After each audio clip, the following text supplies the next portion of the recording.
Welcome back once again. We are going to start future perfect tense, and before starting this tense, we have to discuss two things in our mind. What is the form of verb of this tense and what is the helping verb of this tense. ठीक है, तो कहने का मकसद ये है कि इसकी फॉर्म ऑफ वर्ब क्या है और इसका हेल्पिंग वर्ब क्या है. हम सबसे पहले ये डिस्कस करते हैं, आफ्टर दैट उसके बाद डेफिनेशन को स्टडी करते हैं और उसके बाद इसके सेंटेंसेस को एग्जांपल्स की शक्ल में देख लेते हैं, तो हमारा टेस्ट मुकम्मल हो जाता है. तो चलिए स्टार्ट करते हैं. If we talk about the form of verb of future perfect, so we are using and we use third form of verb. कौन सी फॉर्म यूज करते हैं भाई इसके अंदर? हम थर्ड फॉर्म ऑफ वर्ब को यूज करते हैं. we use third form of verb, ठीक है, in future perfect. Future perfect के अंदर हम वर्ब की थर्ड फॉर्म का इस्तेमाल करेंगे. And if we talk about the helping verb of future perfect, so the helping verb of future perfect is will have और shall have. will have or shall have. So what is the combination of future perfect? The combination of future perfect is third form of verb plus will have or shall have. And क्योंकि verb जो है हमारे पास बाद में आता है और helping verb जो है वो पहले आता है, तो आप इस तरह से भी कह सकते हैं combination of future perfect tense is will have, shall have plus verb in third form. And what is the definition of future perfect tense? An action which is to be fully completed in time to come. कहने का मकसद ये हुआ कि कोई ऐसा action, कोई ऐसा अमल जो फ्यूचर में पूरे तरीके से कंप्लीट होने की निशानदेही करता है, वो हमारा रिलेट करता है, वो हमारा होता है फ्यूचर परफेक्ट टेंस. कोई ऐसा सेंटेंस, कोई ऐसा जुमला जो निशानदेही करे पूरे तरीके से कंप्लीट होने की. कोई ऐसा जुमला जो निशानदेही करे पूरे तरीके से कंप्लीट होने की फ्यूचर के अंदर, वो हमारा फ्यूचर परफेक्ट टेंस होता है. मैं किताब खरीद चुका हूंगा, वो टीचर बन चुका होगा, कल बारिश हो चुकी होगी, मैं स्कूल से वापस आ चुका हूंगा, कल अम्मी खाना पका चुकी होंगी, कल अब्बू बाजार से आ चुके होंगे, वो बाजार से नए कपड़े खरीद चुका होगा. इस तरह के जितने भी एक्शन जो हम फ्यूचर में कंप्लीट कर चुके होंगे, वो हमारा फ्यूचर परफेक्ट टेंस कहलाता है.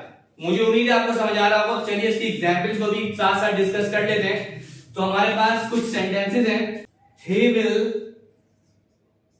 have, we are making the sentence of future perfect tense. We are making the sentence of future perfect tense, and whenever we are making the sentence regarding future perfect, so we will use third form plus will have or shall have.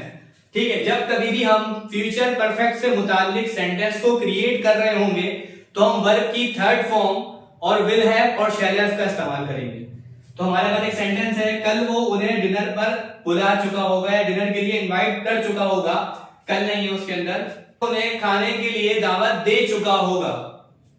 तो कैसे बनाएंगे इसे? he will have invited, he will have दावत देने को invited कहते हैं. he will have invited them, क्योंकि वो लोग बहुत ज्यादा हैं. जब वो ज्यादा होते हैं और वो ऑब्जेक्ट के तौर पे आ रहे होते हैं, तो हम them लगाते हैं, क्योंकि them जो है वो they की सब्जेक्ट इन ऑब्जेक्टिव फॉर्म है.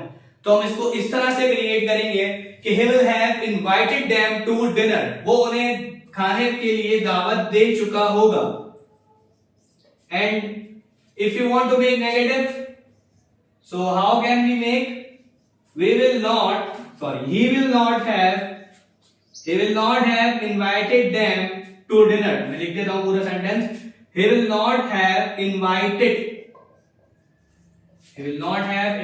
them to dinner, वो उन्हें खाने के लिए दावत नहीं दे चुका होगा. और उसके बाद है will he not have